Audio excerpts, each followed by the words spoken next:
یہ آج آڈینس کی طرف فوٹو لینے کے سوچ رہا تھا کیونکہ اعوذ باللہ من الشیطان الرجیم بسم اللہ الرحمن الرحیم قل اعوذ برب الناس ملک الناس الہ الناس من شر الوسواس الخناس الذي يوسوس في صدور الناس من الجنة والناس صدق الله العظيم.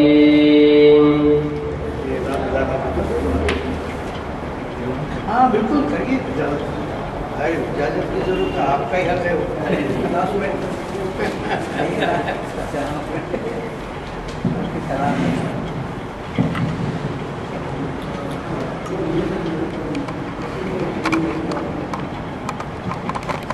معزز سامعین السلام علیکم ورحمۃ اللہ وبرکاتہ. کم کرتے ہیں. محفل اقبال شناسی کی 775ویں نشست میں آپ سب حضرات کا بھی خیر مقدم ہے. ابھی آپ نے قاری جناب تبارک حسین صاحب سے قرأت کلام پاک سننے کی سعادت حاصل فرمائے.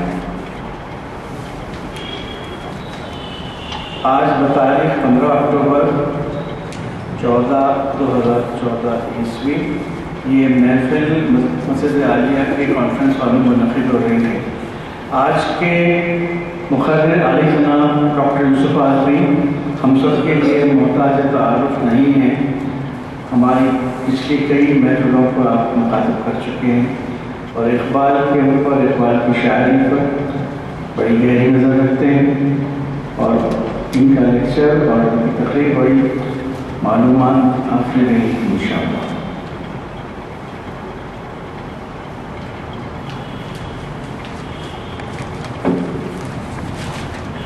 بار جبریل سے اقبال کے چند اشعار، چونکہ وقت تنگ ہے اس لیے طویل اشعار نہیں سنا سکتا. آپ اطمینان سے پڑھی نہیں مغرب بالکل 6 سے پہلے ختم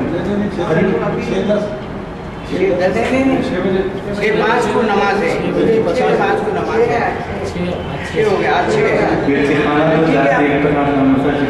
آپ اطمینان سے پڑھیے.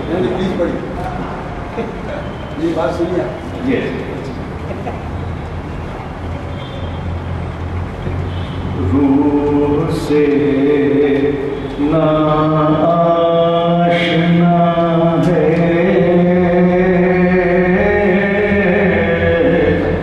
تیرا تن، روح سے ناشنا ہے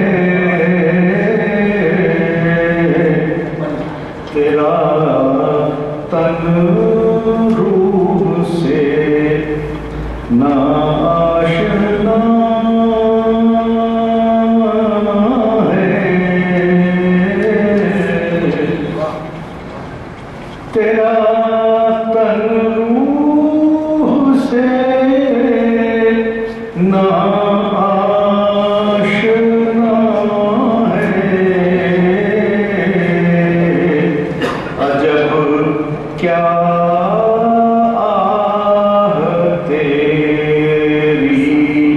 نارسا ہے، عجب کیا آہ تیری، تیرا تن روح سے ناشنا ہے. عجب کیا آہ تیری